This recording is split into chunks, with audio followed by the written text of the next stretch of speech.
religiously Jewish sects like the Pharisees and Sadducees debated theological interpretations, often emphasizing legalistic adherence to the law rather than spiritual transformation. Jesus' teachings, including the parable of the sheep and the goats, directly challenge these notions by emphasizing that true righteousness comes in the form of love, and love is revealed in acts of love and service rather than ritual observance. During his 3-year ministry, Jesus frequently used parables to illustrate deep spiritual truths. A parable is a simple story with profound moral meaning. Jesus is approaching his crucifixion, so his parables increasingly focused on judgment and the fulfillment of God's kingdom. In our lesson, Jesus presents a vivid depiction of the final judgment, comparing humanity to a shepherd's flock. In this imagery, the shepherd separates the sheep from the goats. One group is rewarded while the other faces condemnation. This passage is not merely a lesson about good deeds, it is a revelation of the heart condition of those who truly belong to God's kingdom. When the Son of Man comes in his glory and all the angels with him, he will sit on his glorious throne. All the nations will be gathered before him, and he will separate the people one from another as a shepherd separates the sheep from the goats. Jesus, often seen as the Good Shepherd, now appears as the King and Judge. His authority is absolute. The division is not based on ethnicity, nationality, or social status, but on moral and spiritual criteria. This is a significant departure from conventional thought, which equated Jewish ethnicity and wealth to righteousness. In biblical symbolism, the right hand represents favor and blessing, while the left signifies rejection. Come, you who are blessed by my Father, take your inheritance, the kingdom prepared for you since the creation of the world. The righteous are welcomed into eternal life, a reward prepared before the foundation of the world. The righteous are recognized for their care for the hungry, thirsty, strangers, the naked, the sick, and the imprisoned.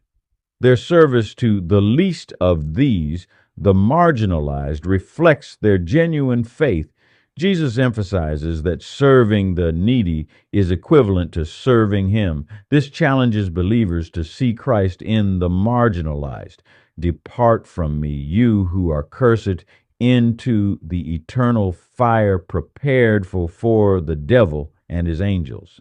Note, in this parable, the condemned here did not commit overtly evil acts, but failed to show love and mercy. Jesus warns that failing to act in love is as grave as committing outright sin. We need forgiveness for the things that we have done, as well as the things that we have left undone. The unrighteous are separated from God's presence, showing that spiritual neglect has everlasting repercussions. This passage does not teach that salvation is earned through good deeds. Rather, it emphasizes that true faith produces compassionate action.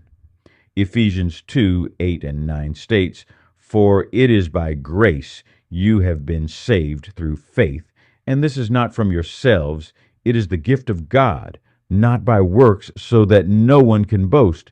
However, faith without works is dead." The righteous in this parable did not perform acts of kindness to earn salvation. Their actions naturally flowed from a heart transformed by God's grace. For modern Christians, we must not give lip service to our faith. Real faith expresses itself in love. A true disciple of Christ cannot remain indifferent to suffering. Service to others is an outflow of genuine faith. Next, we must see Christ in others, even those that differ from us.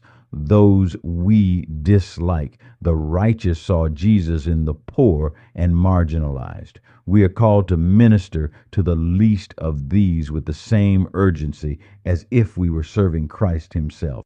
Third, indifference has eternal consequences. This passage is a sobering reminder that failing to act in love has spiritual repercussions.